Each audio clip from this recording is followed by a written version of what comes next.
Қош келдіңіздер біздің мектебімізге. Өзіңіз үшін шапалақ шалып қояйықшы. Негізі Ғали Орманов қазақ әдебиеті поэзиясына 20 ғасырдың 20 жылдардың соңында үлкен леп алып келген. Мен Ғали Ормановтың Ғалекеңнің әруағына бас иемін. Енді қош келдіңіздер деп айтамыз. Бүгін құрметті әріптестер, Ғали Ормановтың 115 жылдығы құтты болсын. Менің қазіргі сіздермен өткізетін іс-шарам ол мастер-класс, тренинг және коучингтің элементтерін алып отырмын. Мен позитивті көңіл күймен келдім дегендер оң қолын көтерсінші. Және өзіміз арқамызды бір қақ қояйық. Окей, рахмет. Жалпы өзімді таныстыратын болсам осы, негізі мен басқа мекемеде жұмыс жасаймын. Осы мектепке аптасына 2 рет келіп, біз өзімнің командам бар, сол командамен жұмыс жасап жатырмыз. Чегер дейміз ғой, өте көп ойында қабілеті бар, кез келген дүниеге. Кейде ол қабілеті біз 50 жаста келгенде табамыз. Мақсат.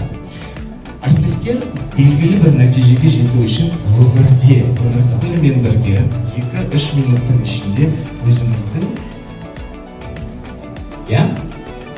апат болған жағдайда ең бірінші өзіңізге киіңіз дейді. Неге өзіңізге киіңіз дейді? Қалай ойлайсыздар? Себебі әріптестер, қараңыздар, осында отырған барлығымыз педагогпыз, барлығымыз психологпыз, барлығымыз мұғалімбіз. Қазір біз бойымыздағы 3 қорқынышты Алтынай әріптесі, Алтынай ұстазымызге парақтарға жазамыз. Маленький буквами, очень маленький, мелкий, 3 вида. Это может быть в школе, это может быть. Окей.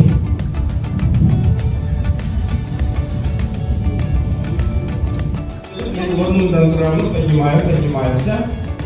Барынша, мен айтамын, Окей.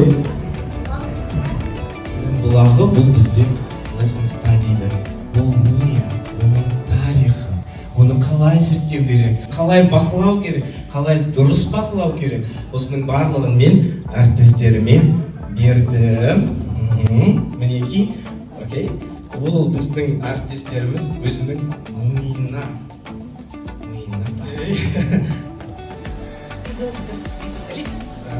Долго впитывали дейді. Яғни берілген дүниені біз практикада қолдануымыз керек.